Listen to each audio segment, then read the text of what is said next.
A fraqueza não passava. Era como se um peso invisível me arrastasse para baixo, dia após dia. E aquele gosto, metálico, persistente, que nem o café mais forte conseguia disfarçar. Senti um arrepio na espinha. O que era isso? Ricardo, com aquele sorriso fácil que sempre me acalmou, me abraçou forte. Amor, você anda muito estressada. Essa correria no trabalho, as preocupações. É normal se sentir assim.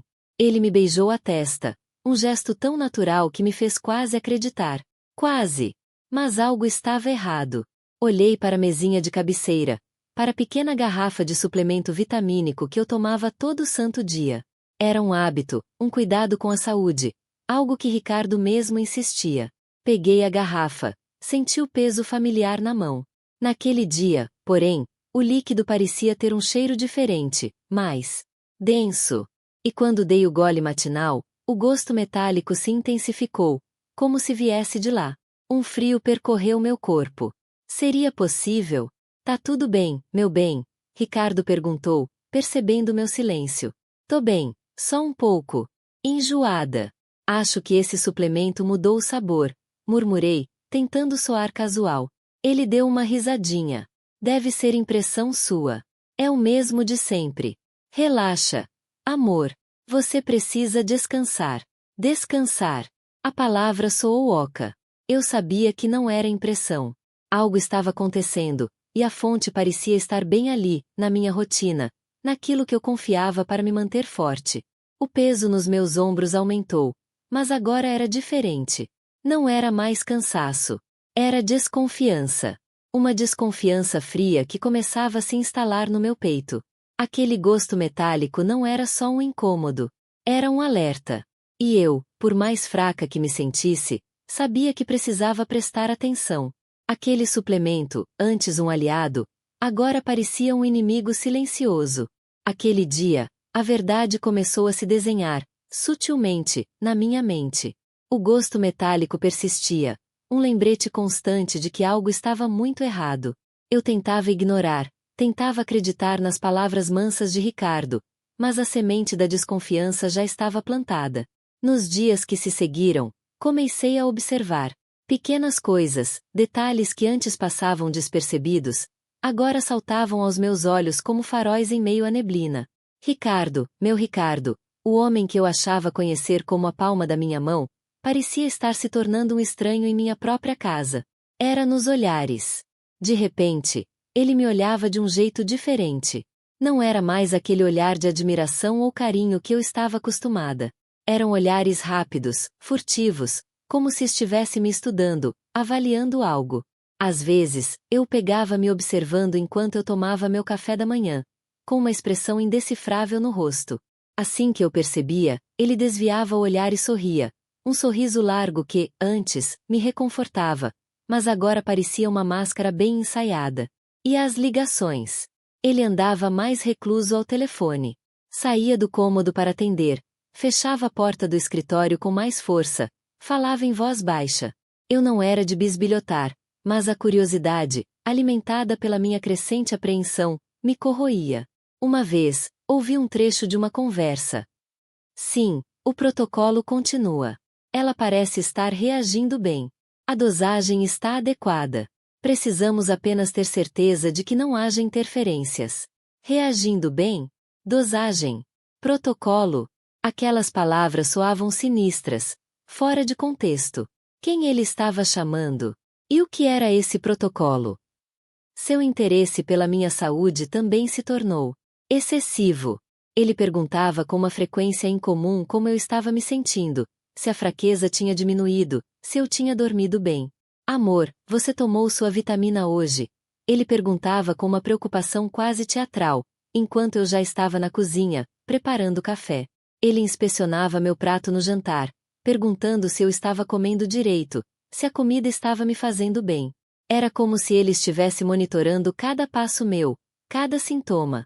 E o pior era que eu sentia que ele sabia mais do que dizia. Eu comecei a me sentir como um rato de laboratório. Aquele suplemento na mesinha de cabeceira, antes um símbolo de cuidado, agora me parecia um objeto de tortura. Passei a evitá-lo, a fingir que esquecia de tomar, E ele, percebendo, me trazia o frasco com um sorriso doce. Não se esqueça, meu bem. É importante para você se recuperar. A ironia era sufocante. Certa tarde, a situação ficou ainda mais estranha. Estávamos na mansão dos Almeida. O sol da tarde pintando de dourado os móveis caros e os tapetes persas. Ricardo estava no escritório, resolvendo assuntos da empresa, e eu, com uma desculpa qualquer, fui até lá para pegar um documento. A porta estava entreaberta. Ele estava ao telefone, a voz mais tensa do que o normal. Não, não podemos arriscar. Se ela descobrir agora, tudo desmorona. Precisamos manter a fachada.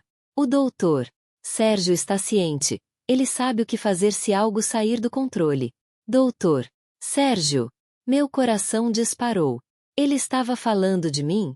O que o doutor Sérgio, nosso médico de confiança, tinha a ver com isso? Saí dali sem fazer barulho, as pernas bambas. Aquele gosto metálico na boca parecia ter se intensificado, misturado com o gosto amargo do medo e da traição. Eu não podia mais me enganar. Ricardo não estava apenas preocupado. Ele estava escondendo algo, algo grande e perigoso.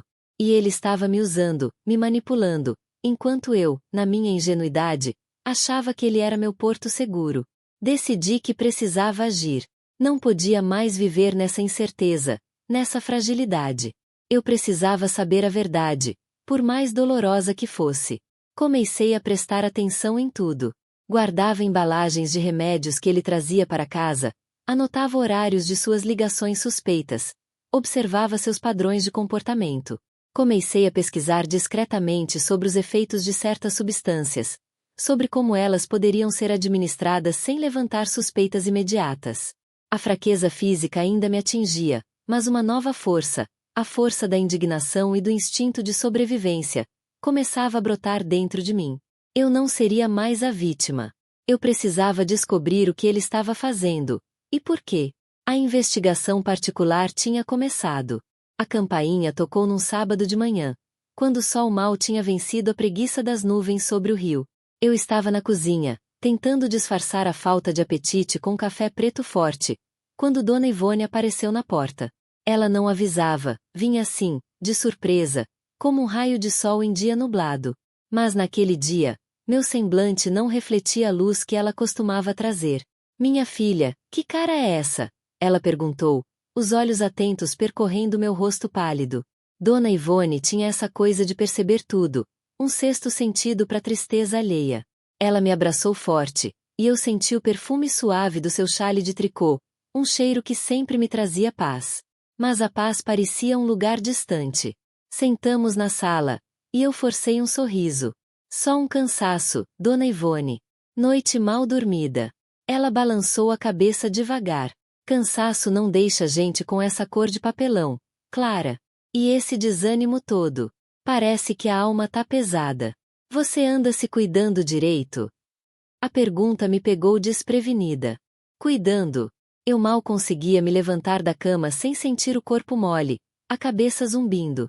Aquele gosto metálico na boca, que eu tentava ignorar, parecia cada vez mais presente.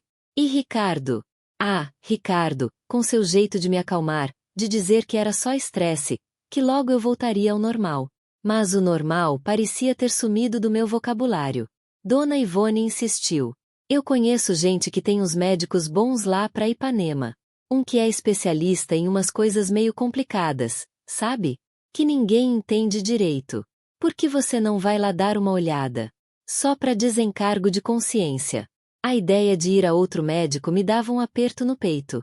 Ricardo não ia gostar.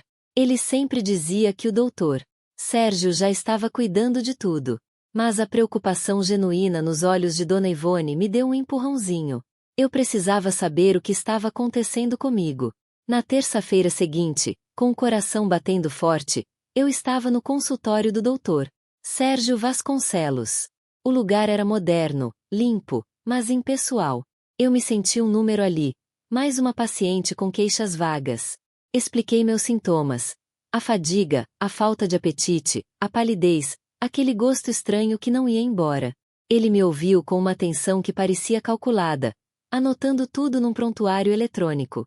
Ele pediu alguns exames de sangue, rotineiros. Ele disse. Mas quando mencionou a possibilidade de uma intoxicação, meu sangue gelou. Intoxicação? Perguntei, a voz trêmula. Pode ser algo que você comeu, bebeu, algum medicamento que não fez bem. Ele respondeu, com um sorriso profissional que não chegava aos olhos. Vamos investigar. Se houver algo, a gente descobre. Saí de lá com uma sensação estranha. O doutor Sérgio não parecia preocupado, mas sim, eficiente. Como se estivesse cumprindo um roteiro. A palavra intoxicação ecoava na minha mente. Era possível? Poderia ser algo que Ricardo estava me dando? A ideia, por mais absurda que parecesse, começou a se instalar, como uma semente venenosa brotando na escuridão.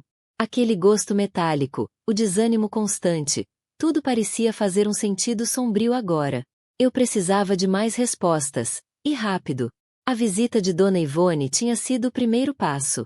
Agora, eu sentia que estava no caminho certo, um caminho perigoso, mas necessário.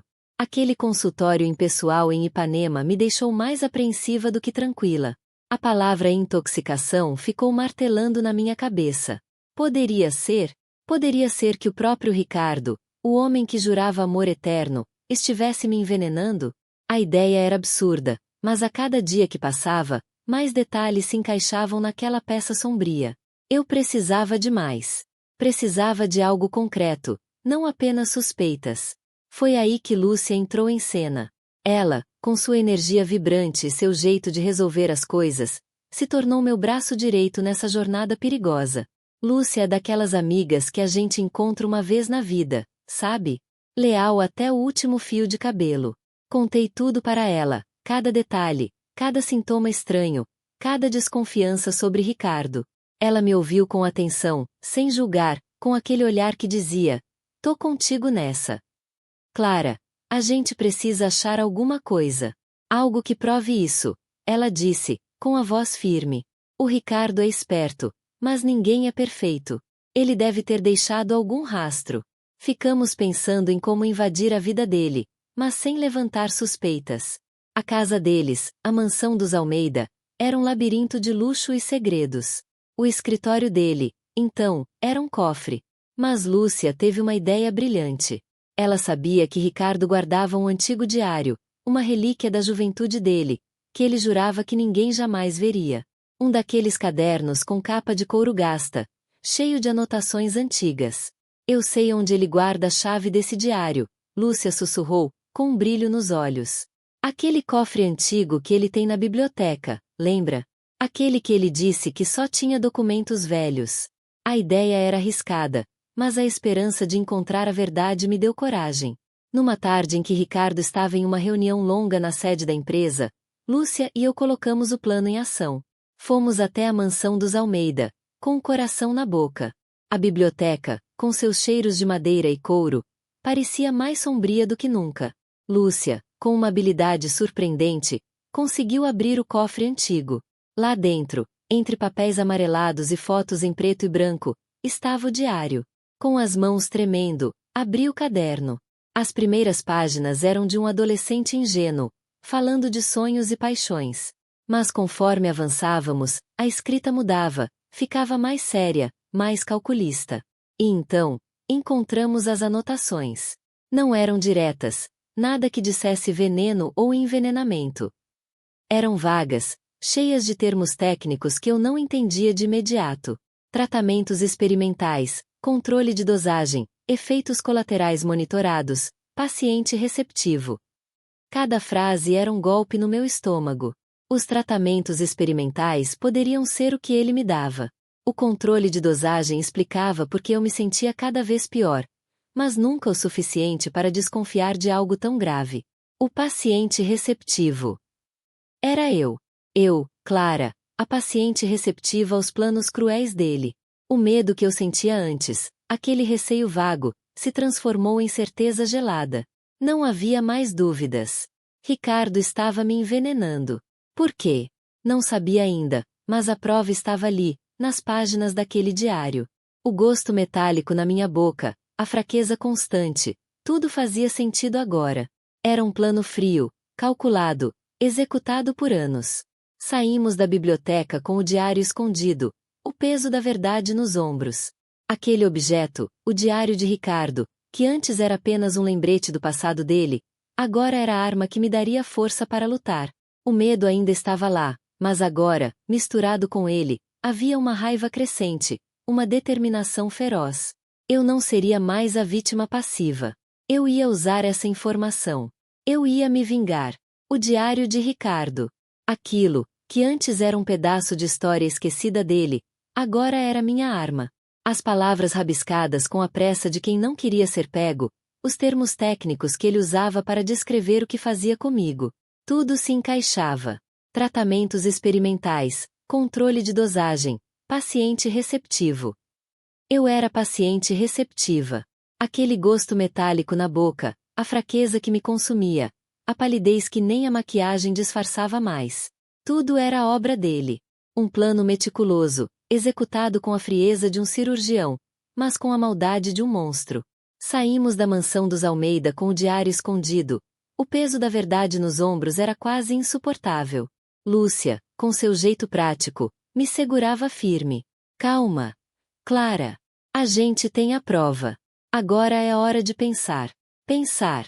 A palavra parecia um luxo que eu não podia me dar. Minha cabeça fervilhava, um turbilhão de emoções que iam da raiva pura à incredulidade. Como ele pôde? Como o homem com quem dividi minha vida, meu corpo, meus sonhos, pôde me fazer isso? Por 3 anos, ele me administrou veneno, disfarçado de cuidado, de amor. E eu, a boba, acreditava em tudo. Chegamos ao apartamento de Dona Ivone, em Copacabana. O cheiro de café fresco e o som suave do mar quebrando lá fora traziam um conforto que eu não sentia há tempos. Mas o conforto era passageiro. A verdade que carregávamos ali era pesada demais para ser ignorada. Sentamos na sala, e eu abri o diário, mostrando as passagens mais perturbadoras para Dona Ivone e Lúcia. Os olhos dela se arregalaram, a incredulidade estampada em seus rostos. Meu Deus, Clara! Que coisa horrível! Dona Ivone sussurrou, a mão cobrindo a boca. Esse homem é um demônio. Lúcia, sempre mais contida, pegou o diário com cuidado. Ele não é burro, Clara. As anotações são vagas, difíceis de provar diretamente. Mas a gente sabe o que significa. E você sabe. E eu sabia. A certeza gelada que me invadiu no escritório dele se solidificou. Ricardo estava me envenenando. Mas por quê? Essa pergunta martelava na minha cabeça. Dinheiro? Poder? Vingança por algo que eu nem imaginava? Não importava o motivo agora. O que importava era que eu estava viva. E ele não sabia que eu sabia. A ideia de confrontá-lo me passou pela cabeça por um segundo, mas logo a descartei. Enfrentá-lo agora seria como dar um tiro no escuro. Ele era esperto, manipulador. Provavelmente negaria tudo. Tentaria me fazer de louca. Não, a vingança tinha que ser planejada, fria, calculada. Assim como ele fez comigo. Eu não vou confrontar ele agora, eu disse, a voz mais firme do que eu esperava. Olhei para Lúcia e Dona Ivone, buscando apoio. Ele acha que tem o controle.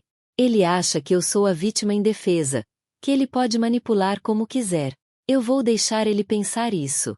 Um sorriso lento começou a se formar nos meus lábios. Um sorriso que não chegava aos olhos.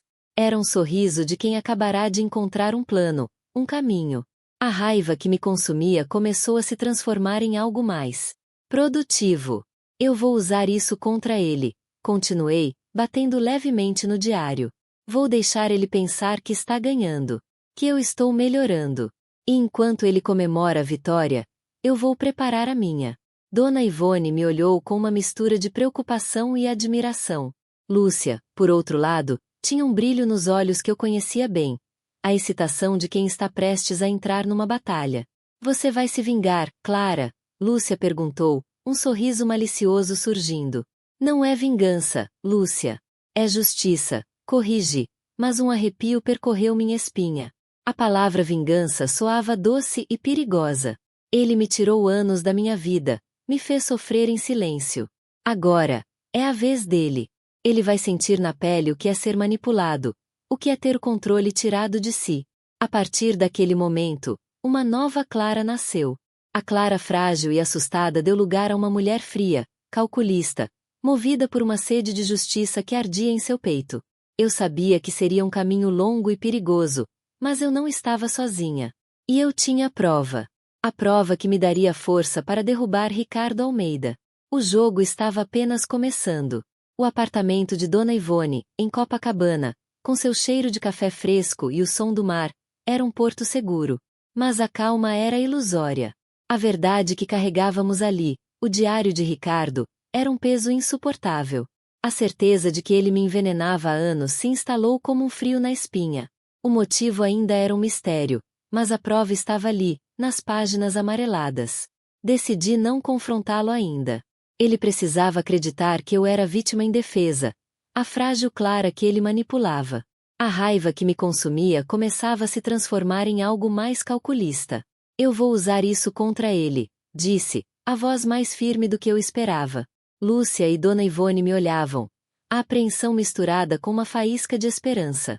Naquela época da minha vida, com a maturidade que a dor me trouxe, sabia que a prudência era minha melhor arma. Precisava de mais detalhes, de algo que ligasse diretamente os medicamentos que Ricardo comprava às minhas constantes recaídas. O consultório do Dr. Sérgio Vasconcelos, em Ipanema, era o lugar perfeito para começar. Um lugar moderno, impessoal, onde a saúde se misturava com interesses escusos. Eu sabia que ele era o médico de confiança de Ricardo, o mesmo que assinava as receitas que ele levava para casa. Um dia, com a desculpa de precisar de um atestado para um curso que eu supostamente queria fazer, marquei uma consulta com o doutor Sérgio. Cheguei cedo, o coração batendo acelerado, mas a mente focada. A recepcionista me olhou com indiferença, um padrão que eu já conhecia. Enquanto esperava, observei os diplomas na parede, os equipamentos modernos. Tudo parecia impecável, mas eu sabia que por trás daquela fachada profissional, havia uma teia de cumplicidade. Quando meu nome foi chamado, respirei fundo. Doutor. Sérgio me recebeu com um sorriso polido, mas sem calor. Clara, que surpresa! Ricardo não me falou que você viria. Ele não sabe, doutor, respondi, tentando soar casual. É uma surpresa para ele também. Queria fazer uma surpresa com um curso, mas precisei de um atestado para comprovar que estou apta. Sabe como é, com essas minhas fraquezas? Ele assentiu, pegando uma prancheta. Entendo. E como você tem se sentido? Ricardo me disse que você andava meio debilitada. Ah, doutor, é o de sempre. Cansaço, umas dores estranhas. Mas estou tentando me cuidar mais. Ricardo me dá umas vitaminas, uns suplementos que ele compra. Ele é tão atencioso. Enquanto eu falava, meus olhos percorriam a mesa dele. Havia alguns papéis ali, e um deles me chamou a atenção. Era um formulário, com o nome de Ricardo Almeida em destaque. Pude ver, de relance, alguns nomes de medicamentos. Minha atenção se fixou em um deles, um que eu não reconhecia. Doutor, eu disse, com a voz um pouco embargada, como se estivesse emocionada. O Ricardo é tão dedicado. Ele compra tantos remédios para mim, suplementos. Às vezes, nem sei mais o que estou tomando. O senhor poderia me dar uma ideia do que ele costuma comprar para mim? Só para eu ter uma noção, sabe? Para não misturar com outras coisas. Ele hesitou por um instante, o sorriso desaparecendo um pouco. Bem, Clara, o Ricardo é muito cuidadoso. Ele me pede algumas formulações específicas, para complementar a sua dieta e o seu bem-estar. Formulações específicas? Tipo o quê? Insisti, mantendo o tom de curiosidade inocente. Ele pegou uma caneta e começou a rabiscar algo em um pedaço de papel. Ele costuma pedir um complexo vitamínico com alguns extratos naturais. E, ocasionalmente, algo para ajudar na sua recuperação muscular, quando você se sente mais fraca. Enquanto ele escrevia, tentei focar no que ele falava e, ao mesmo tempo, memorizar os nomes dos remédios que eu via nos papéis dele. Ele me entregou o papel. Não era uma receita, mas uma lista de nomes de medicamentos, com algumas anotações. Não era exatamente o que eu procurava, mas era um começo. Eram nomes que eu nunca tinha ouvido falar, e que definitivamente não eram vitaminas ou suplementos.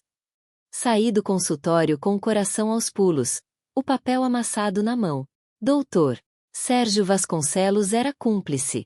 E Ricardo comprava medicamentos específicos, formulações específicas, que o médico aprovava.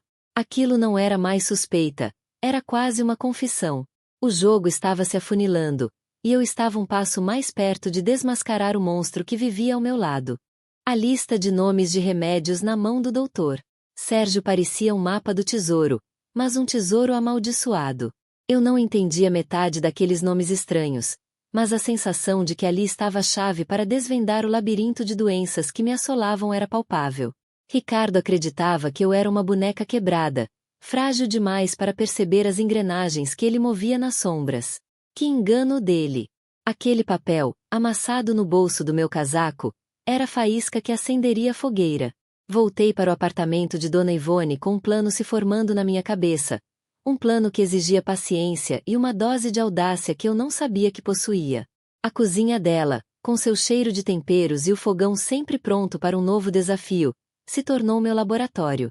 Lúcia, com sua sagacidade, me ajudou a pesquisar aqueles nomes estranhos na internet, usando redes privadas e um pouco de engenharia social para acessar informações médicas restritas.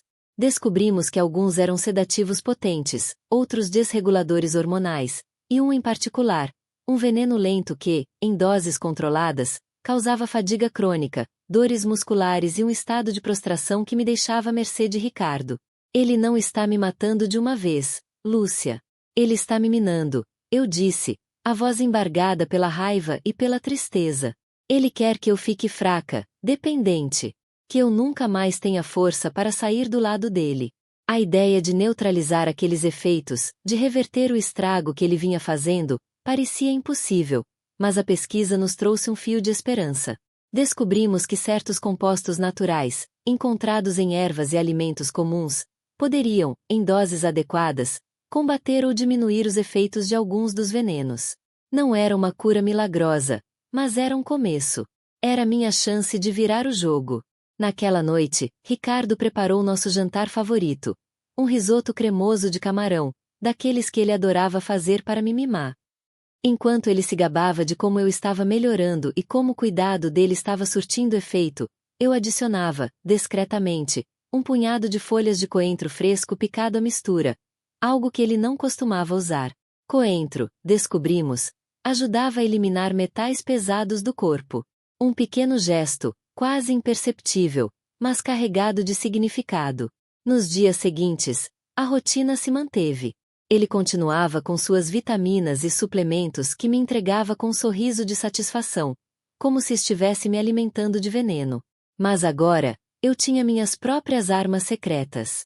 Um pouco de alho fresco ralado em um molho que ele amava, uma colher de chá de açafrão em um caldo reconfortante, um suco de limão extra em uma água que ele bebia. Ingredientes simples, comuns na culinária brasileira, que eu usava com a precisão de um alquimista. Eu observava Ricardo com atenção. Ele parecia mais relaxado, mais confiante do que nunca. Achava que estava vencendo, que eu estava voltando a ser a mulher submissa que ele desejava. Mal sabia ele que a cada garfada, a cada gole, ele estava, na verdade, alimentando a minha resistência, construindo a base para minha vingança. Eu estava usando o conhecimento dele contra ele, transformando a cozinha em um campo de batalha silencioso. Cada prato que eu preparava, cada refeição que compartilhávamos, era um passo a mais para desmantelar o império de mentiras que ele construiu sobre a minha saúde. A fragilidade que ele via em mim era apenas uma máscara. Por baixo, uma força nova, alimentada pela raiva e pela esperança, começava a florescer. Ainda sinto um arrepio na espinha quando lembro daquele dia. Eu estava sentada na varanda da mansão dos Almeida, o sol da tarde pintando o céu de laranja e rosa, tentando disfarçar a inquietação que me consumia. Ricardo se aproximou, um sorriso forçado no rosto, e sentou-se ao meu lado. Como você está se sentindo hoje, meu amor? Ele perguntou, a voz carregada de uma doçura que eu já não engolia mais. Eu forcei um sorriso. Melhor. Ricardo. Bem melhor. Aquele remédio que o doutor Sérgio receitou está fazendo maravilhas. Ele assentiu, mas seus olhos, aqueles olhos frios e calculistas, me estudavam com uma intensidade que me deixava desconfortável. Era como se ele estivesse procurando por alguma falha na minha encenação, alguma rachadura na fachada de recuperação que eu havia construído. Que bom, querida. Fico tão feliz em ver você voltando ao normal. Mas, sabe, às vezes eu me pergunto se você não está exagerando um pouco. Essa sua melancolia, essa sua fraqueza. Será que não é só coisa da sua cabeça? Ele disse, a voz baixando um tom, quase um sussurro. Meu coração deu um pulo. Ele estava me testando. Queria ver se eu cairia na armadilha, se admitiria que algo estava errado. Mas eu já sabia a verdade. Eu já tinha visto o reflexo distorcido da minha própria saúde nos olhos dele. Exagerando. Ricardo, eu quase morri. Levei meses para me recuperar. É natural que eu ainda me sinta fraca às vezes, que eu precise de um tempo para retomar minha vida, respondi, tentando manter a voz firme, sem deixar transparecer o pânico que ameaçava me dominar. Ele deu uma risadinha, um som seco e desagradável. Eu sei. Só estou preocupado com você. Talvez você devesse voltar a tomar aquele suplemento que te deixava tão animada. Você parecia outra pessoa. Ah, o suplemento. Aquele que ele mudou. Aquele que ele usou para me minar lentamente, dia após dia. A ironia era cruel. Ele queria que eu voltasse à fonte do meu mal, acreditando que seria a cura. Talvez. Vou pensar nisso, eu disse, desviando o olhar para os jardins impecáveis. A beleza ao meu redor parecia zombar da podridão que se escondia por trás daquela fachada perfeita. Ele queria me ver enfraquecida, dependente, submissa. Mas ele subestimou a força que eu descobri na escuridão. Ele subestimou a minha capacidade de adaptação, de sobrevivência. Ele se levantou, um brilho de impaciência nos olhos. Bom, eu tenho uma reunião importante. Se precisar de algo, me chame. Enquanto ele se afastava, eu senti um misto de raiva e determinação me invadir. Ele estava ficando impaciente. Seus planos não estavam saindo como ele esperava. E isso, para mim, era um sinal. Um sinal de que a minha vingança estava mais perto do que ele imaginava. Eu não era mais a Clara frágil e doente que ele pensava ter dominado. Eu era uma nova Clara, forjada no fogo da dor e afiada pela sede de justiça. E ele, Ricardo, seria a primeira vítima da minha transformação. Eu apenas esperava o momento certo para desferir o golpe final. Ele não tinha ideia do que estava por vir. A mansão dos Almeida, com seus corredores silenciosos e o cheiro de cera de polir, parecia um palco perfeito para as minhas novas atuações. Ricardo estava cada vez mais desconfiado, e isso era bom. A paranoia era a semente que eu precisava plantar. Naquele dia, fingi uma conversa casual enquanto tomávamos café da manhã, o sol entrando pelas janelas enormes, iluminando a poeira invisível no ar.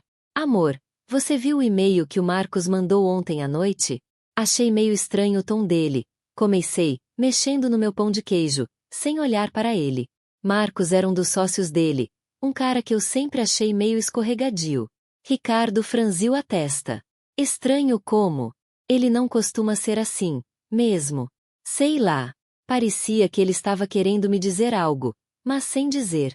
Tipo, uma indireta sobre a empresa, sabe? Sobre como as coisas andam apertadas e tal. Me deixou com um pé atrás. Eu dei um gole no meu café, observando de soslaio. Ele parou de mastigar por um instante. Marcos. Ele não faria isso. Somos sócios há anos, ele disse, mas a voz já não tinha a mesma firmeza.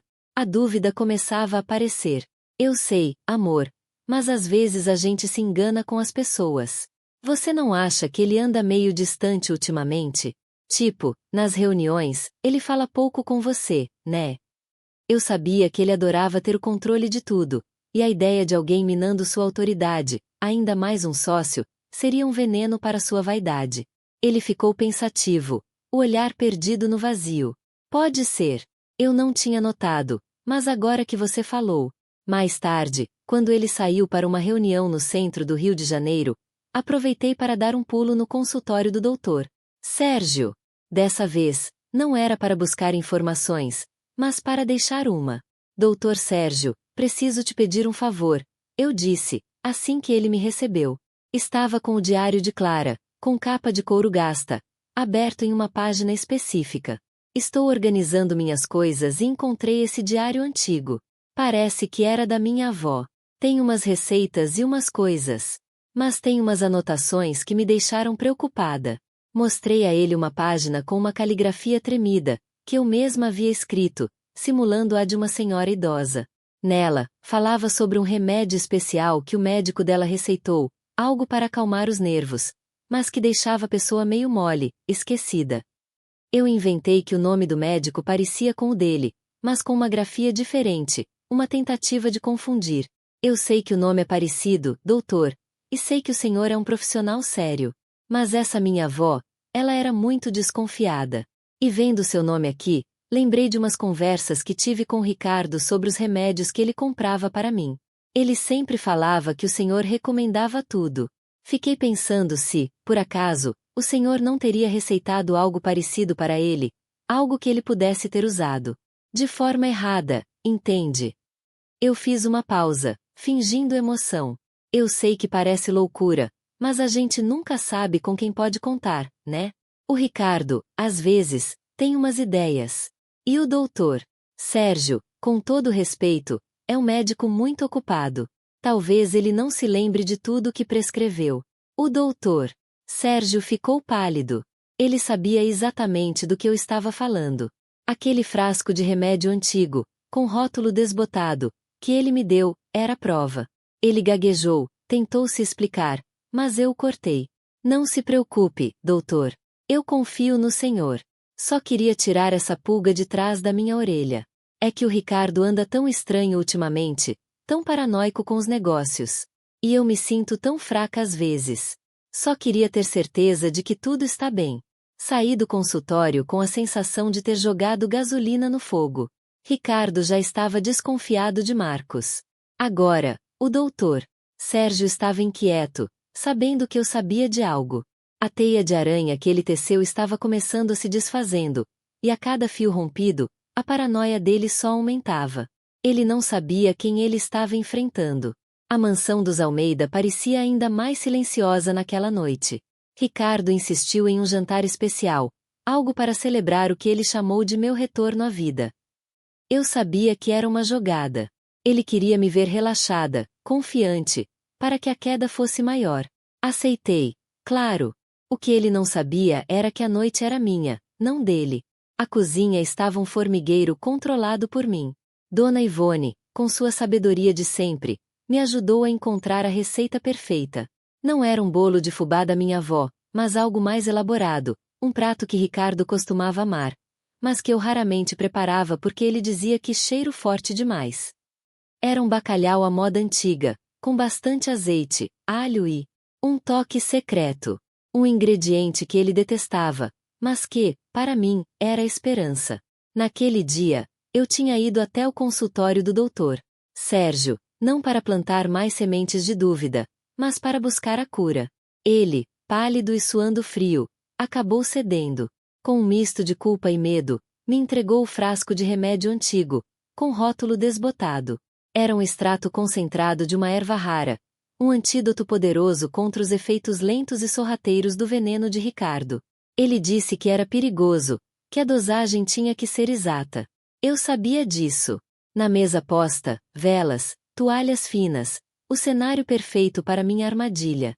Ricardo, impecável como sempre, me olhava com aquele sorriso que não chegava aos olhos. Você está linda hoje, meu amor, ele disse, pegando minha mão. Eu sorri de volta. Um sorriso que eu sabia que escondia um mundo de segredos. Obrigada, amor. Preparei algo especial para nós. Ele serviu o vinho, um tinto caro que ele adorava. Eu servi o bacalhau. O cheiro forte da erva, misturado ao aroma do peixe e do azeite, pairou no ar. Ricardo fez uma careta discreta. Que cheiro é esse, Clara? Não me diga que você usou aquilo de novo. Ah! É só um tempero diferente que aprendi com a dona Ivone. Achei que você gostaria de variar um pouco. Eu respondi, com a maior naturalidade do mundo. Eu sabia que ele detestava o cheiro forte daquela erva, a ponto de fazer careta. Era a minha isca. Ele pegou um garfo, hesitante. Eu o observei, meu coração batendo forte no peito. Cada garfada dele era um passo para minha liberdade. Ele comeu, fez um comentário sobre o tempero ser exagerado, mas não reclamou mais. A cada mordida, eu sentia uma pontada de esperança, misturada com adrenalina. Ele estava ingerindo o antídoto, sem saber. O veneno que ele me deu por tanto tempo estava sendo combatido. Eu me servi uma porção menor, apenas para disfarçar.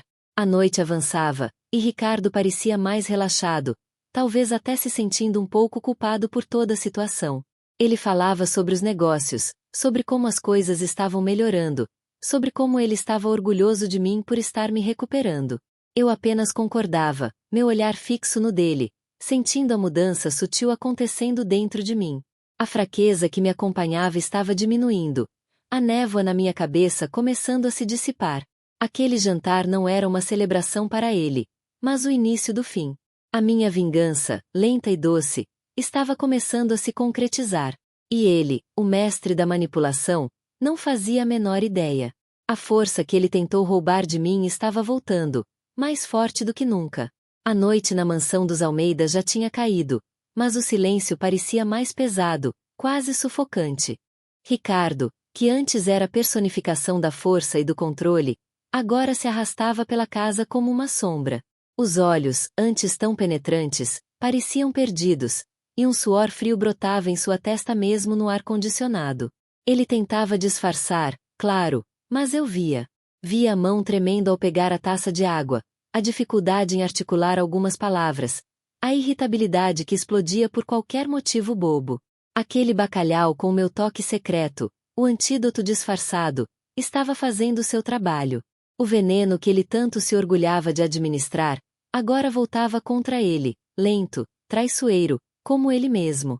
Ele passava a mão na testa, os cabelos já meio despenteados. Clara, você não acha que eu tô meio estranho hoje? Ele perguntou, a voz embargada, quase um sussurro. Eu me aproximei, com a falsa preocupação que ele tanto esperava. Estranho como, amor? Você parece cansado. Talvez a reunião de hoje tenha sido puxada. Eu toquei seu ombro, fingindo carinho, enquanto sentia uma onda de satisfação fria me percorrer. Ele se afastou um pouco, como se o meu toque o incomodasse. Não é só cansaço. É, sei lá, uma moleza. E essa cabeça minha não para. Fico pensando em tudo que pode dar errado. Ele olhou para mim, os olhos cheios de uma angústia que eu nunca tinha visto ali. Era a paranoia que eu havia plantado, crescendo agora em seu próprio terreno. Ele passou a noite inquieta, levantando várias vezes, murmurando coisas desconexas. Pela manhã, a situação piorou. Ele mal conseguiu comer o café da manhã. A comida parecia não descer. A palidez era notável, e pequenas manchas vermelhas começavam a aparecer em seu pescoço. O homem que se achava invencível estava desmoronando. Ele não ligava os pontos. Claro. Atribuía tudo ao estresse, à pressão dos negócios, talvez até a uma virose passageira. Mas a inquietação em seus olhos denunciava algo mais. Eu preciso falar com Sérgio, ele disse de repente, levantando-se abruptamente da mesa. Ele deve saber o que é isso. Talvez ele me dê algo mais forte. Eu assenti, meu coração batendo mais forte. Era a hora. O doutor Sérgio, o cúmplice silencioso, agora seria o alvo do desespero de Ricardo. Eu sabia que ele estaria apavorado. Afinal, ele sabia exatamente o que estava acontecendo, e a busca de Ricardo por ele só o colocaria em uma posição ainda mais delicada. Enquanto Ricardo se preparava para sair, eu observei a fragilidade que tomava conta dele. A arrogância se esvaía, substituída por um medo cru. Aquele homem, que um dia me fez sentir tão pequena e impotente, agora era uma casca do que foi. Ele pegou as chaves do carro, a mão ainda tremendo. Eu volto logo, ele disse, a voz rouca. Eu apenas acenei, um sorriso discreto nos lábios. Eu sabia que ele não voltaria o mesmo. E sabia que o doutor Sérgio, encurralado entre a culpa e o medo, não teria para onde fugir. A teia que ele ajudou a tecer agora o prendia também. O jogo estava virado, e a cada peça movida por mim, ele se afogava mais e mais em suas próprias armadilhas. A mansão dos Almeida, antes palco do meu sofrimento, agora se tornava o palco da sua ruína. A mansão dos Almeida parecia sufocar sob o peso do silêncio. Ricardo, que mal tinha saído para ir ao consultório do doutor Sérgio, agora cambaleava pela sala de estar, o rosto uma máscara de suor e pavor. Eu o observava de longe, sentada na poltrona que um dia foi meu refúgio, agora um trono de onde eu assistia ao desmoronar do meu algoz. O ar estava pesado, carregado com a tensão de um confronto iminente. Ele me olhava com aqueles olhos fundos, buscando uma resposta, uma explicação que ele próprio não conseguia encontrar. Clara, o que está acontecendo comigo? Ele murmurou, a voz embargada, quase um gemido. A arrogância que o definia tinha evaporado, deixando para trás um homem frágil, assustado. Ele se aproximou, as mãos estendidas em um gesto de súplica que me causou um arrepio, não de compaixão, mas de uma justiça cruel e demorada. Acontecendo, Ricardo. Eu respondi, minha voz calma, firme, cortante como vidro. Levantei-me devagar, caminhando em sua direção, cada passo calculado, cada movimento deliberado. Acontecendo é que a conta chegou. E você, meu caro, vai pagar tudo com juros. Ele recuou um passo, os olhos arregalados. Do que você está falando? Eu não entendo. Ah, você entende sim, eu interrompi, parando a poucos metros dele. O peso dos anos de sofrimento, de humilhação, de dor silenciosa, agora se materializava em cada palavra que eu pronunciava. Você entende perfeitamente. Entende que cada gota desse veneno que você me deu por tanto tempo, agora está voltando para você. Entende que cada mentira, cada manipulação, cada vez que você me fez duvidar da minha própria sanidade, tudo isso está voltando. E está voltando com força total. Eu tirei do bolso do meu roupão um presente dele anos atrás, que eu guardava como um troféu macabro. Desenrolei-o lentamente, mostrando a ele. Lembra disso? Um presente para sua querida esposa. E você sabe, não é? Sabe o que tem aqui dentro? Ricardo olhou para o lenço, depois para mim, o pânico tomando conta de seu rosto. Ele começou a tremer incontrolavelmente. Clara, por favor. Eu não sei o que você está insinuando. Insinuando? Não estou insinuando nada, Ricardo. Estou te mostrando a verdade. A mesma verdade que você tentou enterrar sob camadas de mentiras e veneno. O doutor Sérgio, coitado, não sabia mais o que fazer. Ele me contou tudo, Ricardo. Contou sobre suas receitas, sobre como você comprava o veneno disfarçado de suplemento, sobre como você se divertia me vendo definhar. Eu me aproximei mais, o lenço balançando suavemente. E eu, com a ajuda da dona Ivone, descobri o antídoto. O mesmo antídoto que eu usei para me curar, e que agora está te consumindo. O mesmo veneno, Ricardo. Só que administrado ao contrário. Ele caiu de joelhos, a respiração ofegante, as mãos cobrindo o rosto. Não. Não pode ser. Eu te amava. Amor? Eu ri, um som seco, desprovido de qualquer emoção. Você não sabe o que é amor. Você só sabe dominar, controlar, destruir. Mas hoje, Ricardo, você não tem mais controle sobre nada. Eu tenho. Eu planejei cada passo, cada garfada do bacalhau, cada gota de vinho, cada momento de falsa preocupação sua, cada vez que você se gabava de como eu estava melhorando. Tudo foi parte do meu plano. Olhei ao redor da sala, para a opulência que escondia tanta podridão. Esta casa, Ricardo, este luxo todo, foi construído sobre a minha dor. E agora, ele vai desmoronar com você. Você achou que tinha me vencido, não é? Que me tinha presa na sua teia. Mas você subestimou a força de quem não tem mais nada a perder. Ele levantou a cabeça, os olhos marejados, não de arrependimento, mas de puro desespero. Clara, por favor, me perdoa. Eu não queria. Palavras, eu disse, virando-me para sair. Agora são as ações que importam. E as suas ações te trouxeram até aqui. A mim, me trouxeram para fora da escuridão. E para você? Bem, para você, a escuridão é apenas o começo. Deixei-o ali, sozinho, o eco das minhas palavras reverberando na mansão que um dia foi o meu inferno, e que agora se tornava o seu túmulo. O confronto tinha acabado. A vingança, agora, estava completa. O som das sirenes cortou o silêncio pesado da mansão dos Almeida. Não era o som que eu esperava ouvir um dia, mas ali estava, um prenúncio do fim para Ricardo e, de certa forma, para parte de mim que ainda sofria com tudo aquilo. Eu vi os carros da polícia chegando, as luzes azuis e vermelhas refletindo nas janelas imponentes da casa. Ricardo, ainda ajoelhado no chão da sala, levantou o olhar, o pânico estampado em cada linha do seu rosto. Ele tentou se levantar, mas as pernas não obedeceram. A fraqueza que eu havia plantado, agora o prendia.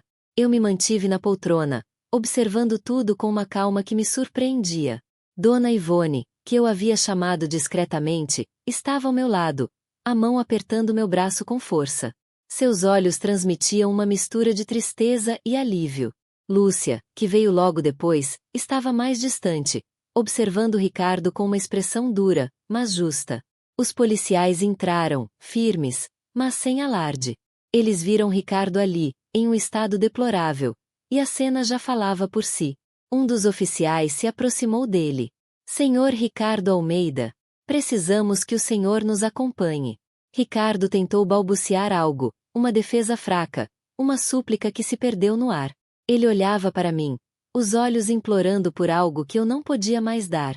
Não havia mais espaço para perdão, apenas para a justiça que eu havia construído tijolo por tijolo. Eu me levantei e me aproximei de um dos policiais. Oficial, eu tenho evidências. Tudo o que ele fez.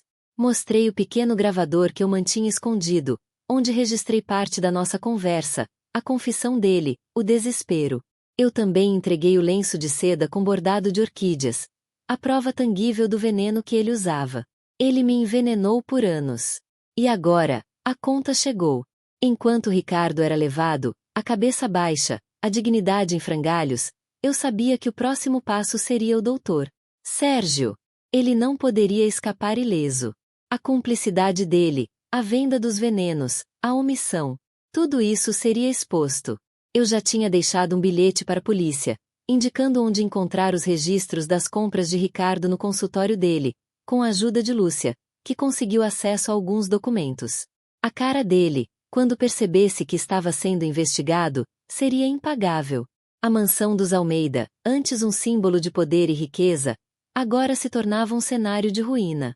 Os policiais recolhiam evidências, faziam perguntas. Eu respondia tudo com clareza, sem hesitação. Cada palavra era um passo para me libertar, para fechar esse capítulo sombrio da minha vida. O peso que eu carregava há tanto tempo começou a diminuir a cada minuto que passava. Quando saímos da mansão, o sol da manhã já começava a clarear o céu do Rio de Janeiro. O ar parecia mais leve, mais puro. Dona Ivone me abraçou forte. Acabou, minha filha. Você foi muito forte. Lúcia me deu um sorriso de aprovação. Aquele homem, que um dia foi meu mundo, agora era apenas uma lembrança amarga, uma lição dolorosa. O caminho de volta para o meu pequeno apartamento em Copacabana foi em silêncio. Mas era um silêncio diferente. Não era mais o silêncio opressor da mansão, mas sim um silêncio de paz, de alívio. Eu olhava para o mar, para a imensidão azul que se estendia à minha frente, e sentia uma esperança renascer. A minha jornada de volta à vida estava apenas começando, e pela primeira vez em muito tempo, eu sentia que podia respirar. A vingança havia me consumido, mas agora, a cura começava. A justiça, lenta e dolorosa, havia prevalecido. Ricardo pagaria por tudo, e o doutor Sérgio também. A teia que eles teceram se desfez, e eu estava livre. O sol da manhã entrava pelas janelas do meu apartamento em Copacabana, pintando o chão de madeira com listras douradas. Era um espetáculo simples, mas para mim, naquele momento, era o mais belo que eu poderia ver. O ar cheirava a maresia e a café fresco, um perfume que me trazia de volta à vida. Dona Ivone estava na cozinha. O barulho das xícaras e o chiado da cafeteira eram uma melodia reconfortante. Lúcia, sentada na poltrona ao meu lado, folheava uma revista com um sorriso sereno. Você dormiu bem, filha? Dona Ivone perguntou, entrando na sala com 2 canecas fumegantes. Sim, Dona Ivone. Dormi como um anjo, respondi, pegando a minha. O calor da cerâmica nas minhas mãos era um conforto palpável. Aquele apartamento, pequeno e simples comparado à mansão que deixei para trás, era o meu santuário. Cada cantinho, cada objeto, parecia sussurrar palavras de paz e recomeço. Olhei para Lúcia. Ela sorriu de volta, um sorriso genuíno, sem as sombras que antes pairavam em seu olhar. A justiça foi feita, Clara. E você foi artífice de tudo isso. As palavras dela me atingiram com uma força suave. Artífice. Eu me via como uma vítima por tanto tempo, uma marionete nas mãos de Ricardo. Mas, aos poucos, naquele inferno, descobri uma força que nem eu sabia que possuía. Uma força que me fez levantar, que me fez planejar, que me fez esperar o momento certo. Aquele lenço de seda com bordado de orquídeas, que um dia foi um símbolo de um amor falso, agora era prova da minha libertação. Eu só fiz o que tinha que ser feito, murmurei, sentindo um nó na garganta.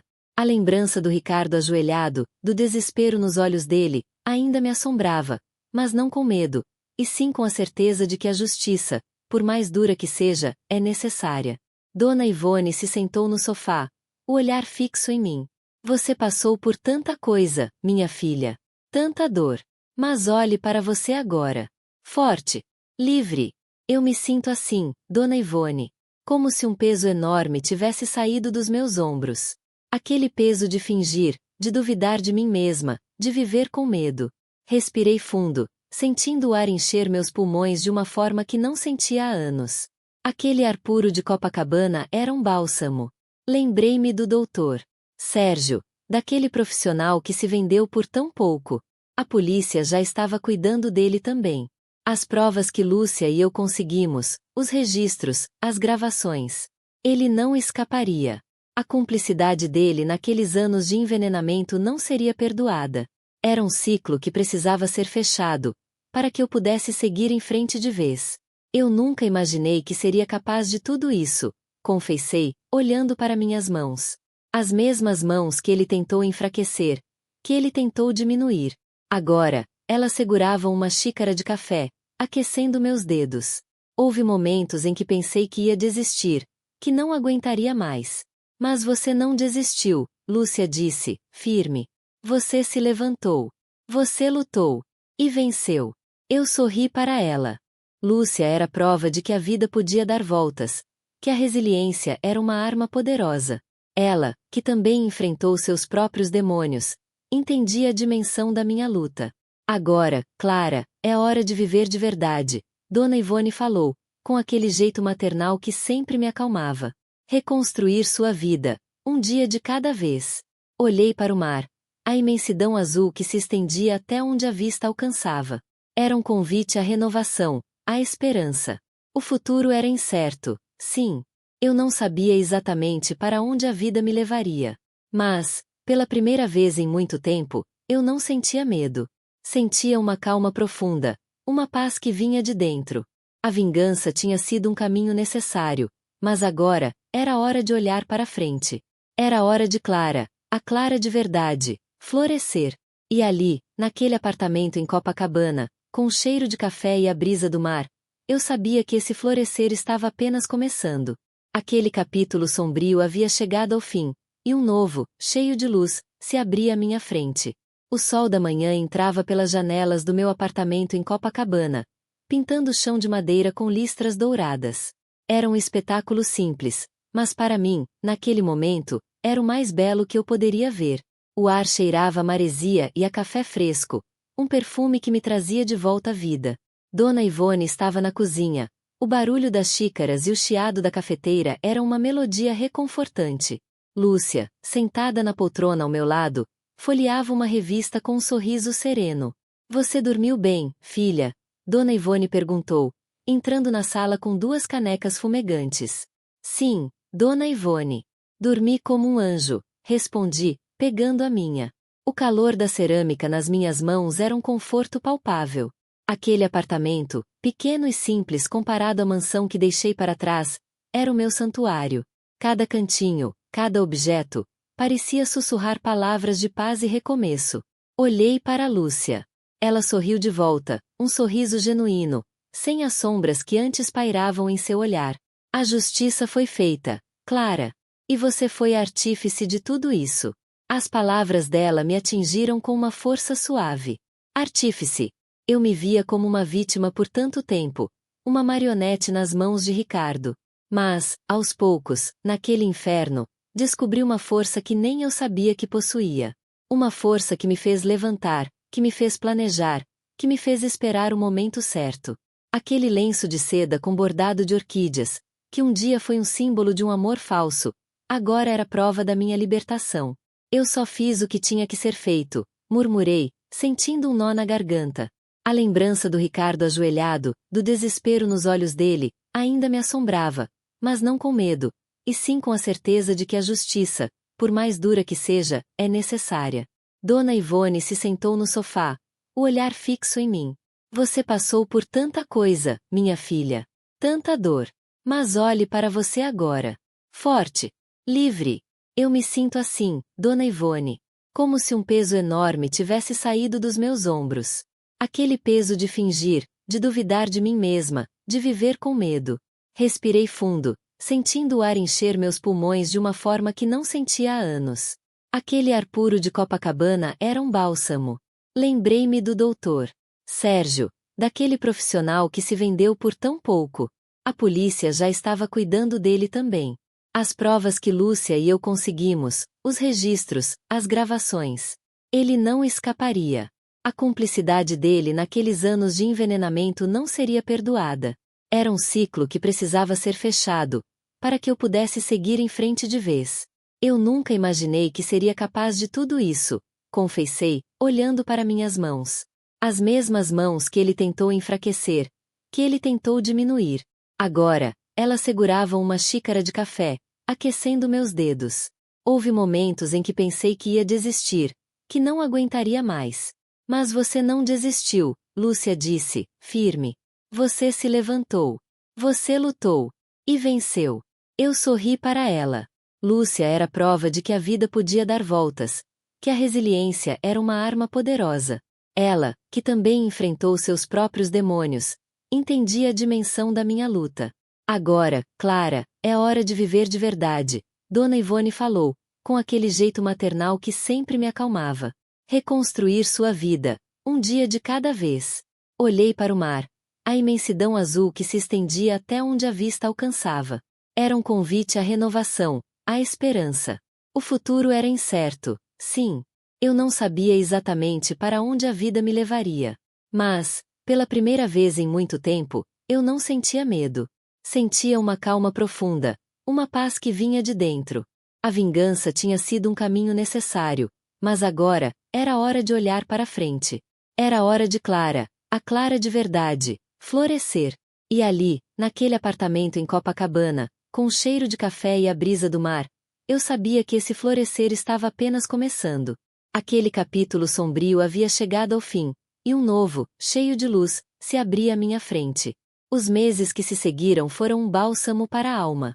A rotina em Copacabana, com o barulho das ondas como trilha sonora constante, me trazia uma sensação de pertencimento que eu não sentia há anos.